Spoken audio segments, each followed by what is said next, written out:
Hello students, welcome to my channel unique lab of knowledge और मैं हूं Ugrasen Punia. Students, आज हम जो पॉइंट करने वाले हैं उसका नाम है द 7 एजेस ऑफ मैन, आदमी की 7 अवस्थाएं। इसके हम क्वेश्चन आंसर करेंगे।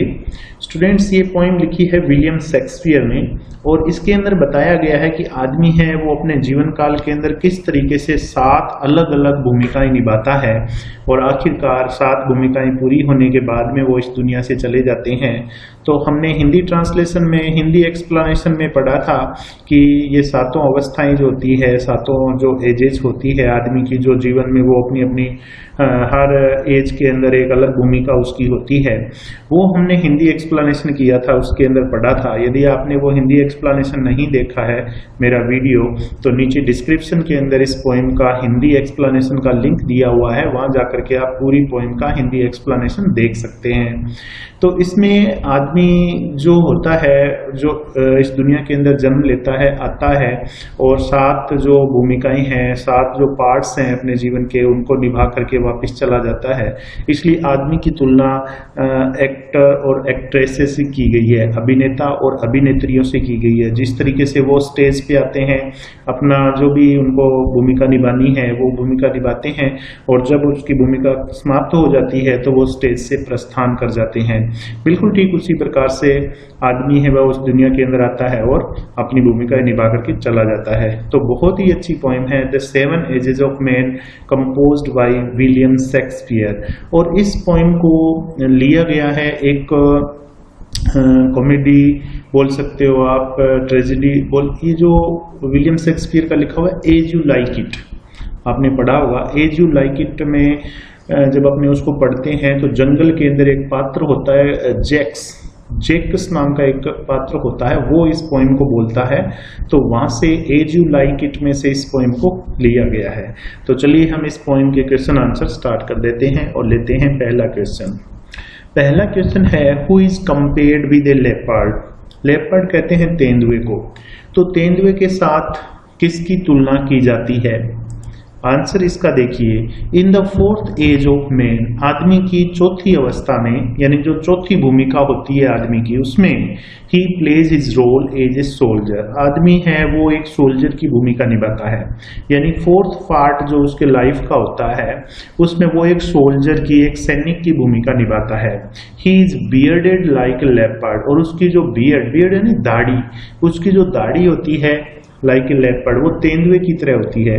इन दिस स्टेज, इस स्टेज के अंदर या इस अवस्था के अंदर उसकी बियर्ड एक लेपर्ड की तरह होती है। इसलिए सोल्जर जो होता है उसकी तुलना करी गई है लेपर्ड के साथ, तेंदुए के साथ, क्योंकि तेंदुए के जैसे बाल होते हैं मुंह के ऊपर, बिल्कुल उसी तरीके से सोल्जर की दाढ़ी होती है। दूसरा जो क्वेश्चन इसमें से आता है पोएम में से, वो है what is the role of a nurse. एक नर्स की क्या भूमिका होती है, यानी एक नर्स है वो क्या रोल अदा करती है। इसका आंसर है a nurse plays an important role. एक नर्स होती है वो एक बहुत ही इम्पोर्टेंट रोल अदा करती है in the 1st age of man, आदमी की पहली अवस्था के अंदर।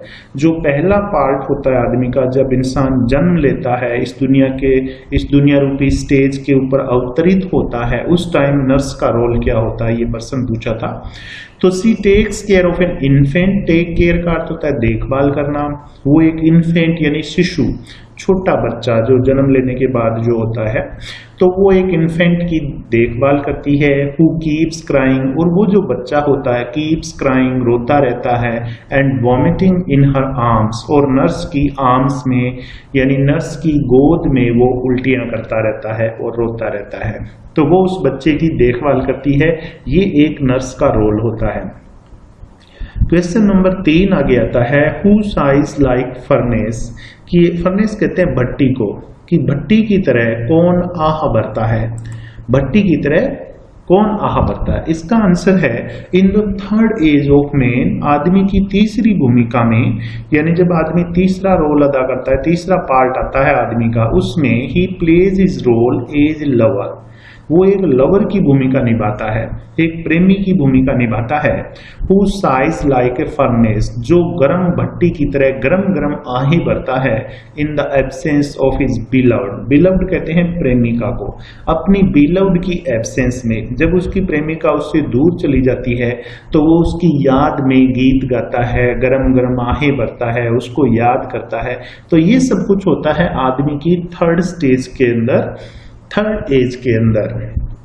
क्वेश्चन नंबर 4 जो है वो पूछा जाता है, at what stage does a man wear spectacles on his nose, कौन सी स्टेज पर आकर के आदमी है वो स्पेक्टाकल्स पहन लेता है नाक पर। वियर का अर्थ होता है पहनना, स्पेक्टाकल्स कहते हैं चश्मा को। तो कौन सी स्टेज है जिसके अंदर इंसान के नाक पर स्पेक्टाकल्स लग जाता है, चश्मा लग जाता है? तो इसका आंसर है the sixth stage of man, आदमी की जो छठी अवस्था होती है, छठा पार्ट जो होता है आदमी के लाइफ का, shifts him into the lean and slippered pantaloon, उसको किस में शिफ्ट कर देता है, किस में बदल देता है? लीन यानी दुबला पतला, स्लीपर्ड यानी चप्पलें पहना हुआ, पैंटालून कहते हैं भांड को, विदूषक जो होता है ना, जो नाचने गाने का काम करता है उसको बोलते हैं। तो इस अवस्था के अंदर आदमी कैसा हो जाता है? दुबला पतला हो जाता है बिल्कुल, क्योंकि बुढ़ापे के अंदर इतनी ज्यादा ताकत तो रहती नहीं है। तो लीन यानी दुबला पतला, स्लीपर्ड यानी चप्पलें पहना हुआ, पैंटालून जो भांड होता है, जो विदूषक होता है नाचने गाने वाला, उसकी तरह आदमी दिखने लग जाता है। वियरिंग स्पेक्टाकल्स ऑन हिज नोज, और अपने नाक के ऊपर वो चश्मा भी पहन लेता है, क्योंकि इस अवस्था के अंदर आकर के उसकी थोड़ी नजरें हैं, आई साइट जो है वो थोड़ी वीक हो जाती है, इसलिए उसे चश्मा भी पहनना पड़ता है। तो छठी अवस्था के अंदर ये नाक पर चश्मा लग जाता है। अगला क्वेश्चन है 5वां, what is the importance of the repetition of the word sense. तो रिपीटिशन जो होता है इस पोएम के अंदर, सेंस वर्ड का रिपीटिशन होता है बार बार। सेंस का अर्थ होता है विदाउट, इंग्लिश में, यानी के बिना। तो आपसे पर्सन ये पूछा है कि सेंस वर्ड का जो रिपीटिशन होता है पोएम के अंदर, दोहराव जो होता है, उसका क्या महत्व है? तो इसका आंसर है the last stage of a man, आदमी की जो अंतिम अवस्था होती है, यानी 7वीं 7th एज जो होती है आदमी की, उसमें आदमी जो होता है, ए मैन इज डिस्क्राइब्ड, आदमी को बताया गया है, एज द सेकंड चाइल्डहुड, उस अवस्था को क्या बताया गया है? सेकंड चाइल्डहुड, यानी दूसरा बचपन। आदमी की अंतिम अवस्था को दूसरे बचपन के रूप में बताया गया है।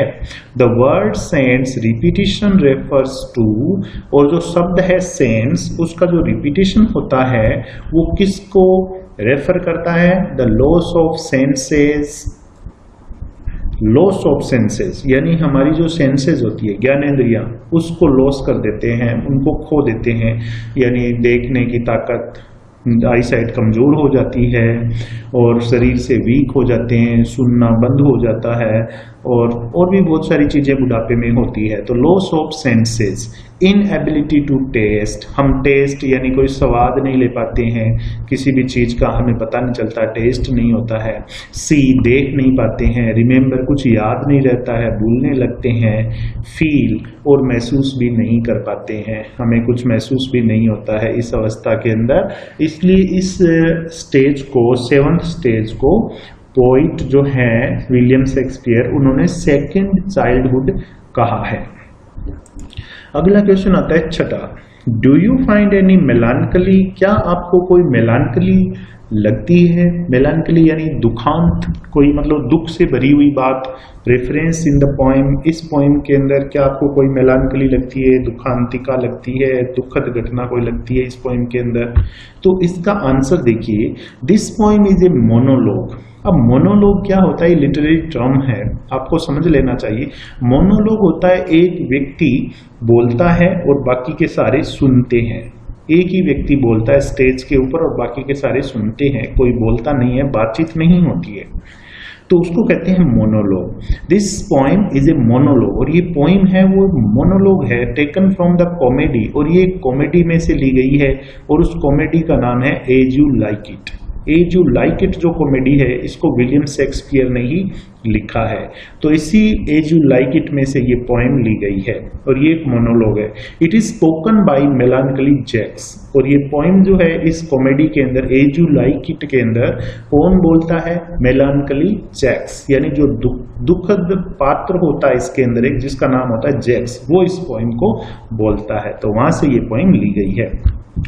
क्वेश्चन नंबर 7 है what happen when a man reaches his last stage. क्या होता है जब आदमी अपनी अंतिम अवस्था के अंदर पहुंचता है तो क्या होता है, यानी 7th स्टेज के अंदर पहुंचता है तो क्या होता है। तो ये बोर्ड एग्जाम 2009 के अंदर पूछा गया है, बोर्ड सप्लीमेंट्री एग्जाम 2018 के अंदर भी आया हुआ है। बहुत ही अच्छा प्रश्न है कि 7th स्टेज के अंदर आदमी के साथ क्या होता है। The last stage of a man, आदमी की जो अंतिम स्टेज होती है, is describe as the second childhood. उसको डिस्क्राइब किया। अब स्टूडेंट्स यहाँ पे थोड़ी सी ग्रामेटिकली आपको थोड़ा सा करेक्ट करना होगा, थोड़ा सा गलत लिख दिया मैंने। The last stage of a man is describe, describe लिखा है, इसको डिस्क्राइब्ड कर लेंगे, डी और लगा देंगे, यहाँ पे थर्ड फॉर्म आएगी क्योंकि ये जो सेंटेंस है ये पैसिव वॉइस में बनाया जा रहा है, इसलिए इज डिस्क्राइब नहीं होगा, इज डिस्क्राइब्ड होगा। तो डी और लगा लें इसके साथ। The last stage of a man is described as the second childhood. आदमी की जो अंतिम अवस्था होती है 7th स्टेज, उसको सेकेंड चाइल्डहुड कहा गया है, दूसरा बचपन कहा गया है। इन दिस एज, और इस अवस्था में, ही becomes physically and mentally weak. आदमी कैसा हो जाता है? फिजिकली यानी शारीरिक रूप से, एंड मेंटली यानी मानसिक रूप से वीक हो जाता है, कमजोर हो जाता है। ही लूजेस हिज टीथ, उसके दांत निकल आते हैं, दांत जड़ जाते हैं। टेस्ट, उसको कोई टेस्ट नहीं आता किसी चीज का। आईसाइट कमजोर हो जाती है, आंखें कमजोर हो जाती है। एंड एवरीथिंग, और सब कुछ इंसान खो देता है इस अवस्था के अंदर। He behaves like a child, और आदमी एक बच्चे की तरह व्यवहार करना शुरू कर देता है, इसलिए इसको सेकेंड चाइल्डहुड कहा गया है 7th स्टेज को। इसके बाद में question number 8, how does the poet describe the first age of man.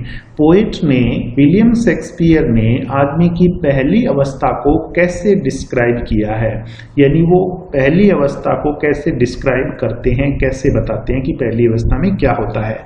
या फिर ये क्वेश्चन आपसे पूछा जा सकता है, what does an infant do all day. एक शिशु, इन्फेंट, पूरा दिन भर क्या करता है। ये क्वेश्चन बोर्ड एग्जाम 2008 के अंदर पूछा गया है। तो पहली अवस्था में क्या होता है, देखिए, इन द फर्स्ट एज, पहली अवस्था में, a man plays his part as an infant.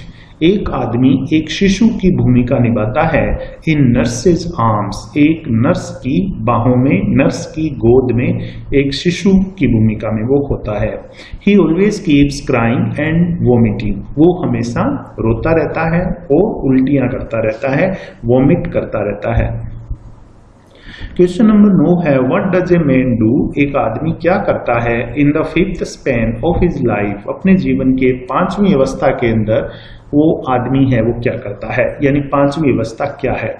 ये क्वेश्चन बोर्ड एग्जाम 2018 के अंदर पूछा गया है। इसका आंसर देखिए, इन द 5th स्टेज, 5वीं अवस्था में, a man plays the part of A justice. एक आदमी न्यायाधीश की भूमिका निभाता है, जस्टिस की भूमिका निभाता है।